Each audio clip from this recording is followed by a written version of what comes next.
Hello, I am very happy with the illustration I'm going to show you today because it features some of my favorite characters from the X-Men comics from the 80s. One of them I am sure you all should recognize by now if you've been watching my channel. He's Cypher from the New Mutants. It's the blonde kid at the center of the picture. Well, you can't see that he's blonde right now because it's just a sketch. But you can see him in my channels, like decoration. He's like the mascot of the channel. His name is Dog Ramsey, and his power is that he can understand any language just by instinct. I mean, he makes leaps of logic that don't require a lot of intellect or the same kind of pattern recognition that someone else would need. He just like intuitively knows what some words mean. So his power is languages.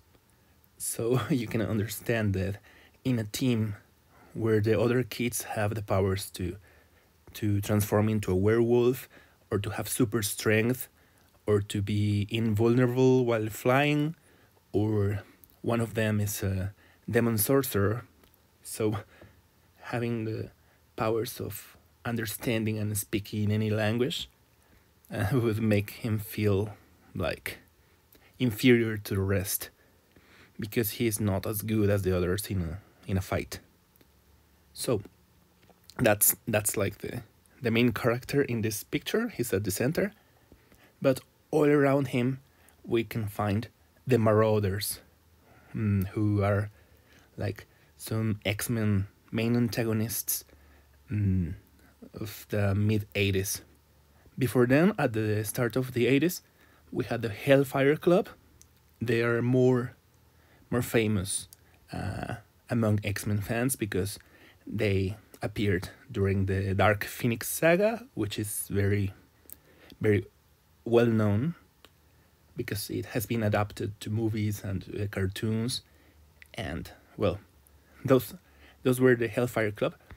They were the main enemies of the X-Men for a while, but by the time the Marauders appeared, the Hellfire Club and the X-Men had to ally with each other for survival, because the Hellfire Club is more like businessmen. They care about money. They use people and mutants as resources. But the Marauders, they just cared about killing. I mean, they did it for money and for fun, in the case of Sabretooth at the left. But they were very good at it. They worked as a team, and they complemented each other's powers. So altogether, they were a very dangerous threat, even to the X-Men and to the Hellfire Club. So they, even if they were enemies or if they had been adversaries before, they had to work together during some times in the 80s, so because of these guys.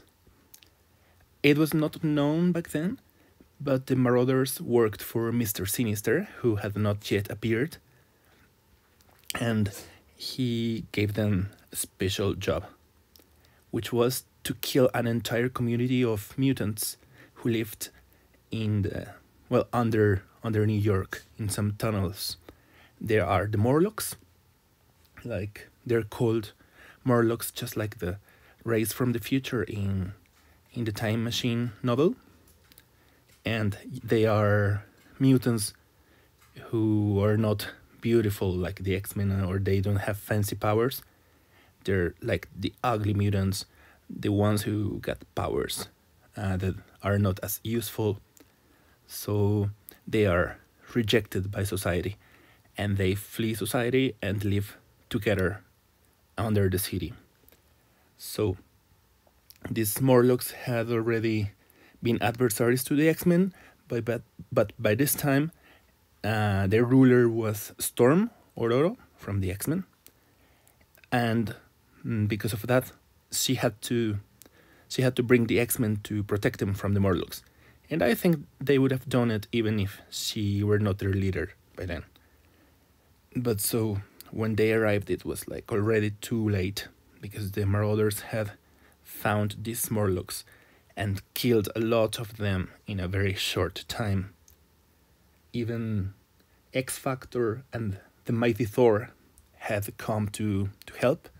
Also Power Pack was present at that time, and they could not really do anything. I mean, they could save a few Morlocks, and some others escaped on their own, but the vast majority of them were killed. So that was like before we got a lot of mutants killed in this new millennium. That was what counted as a mutant massacre, because a lot of them were very violently murdered.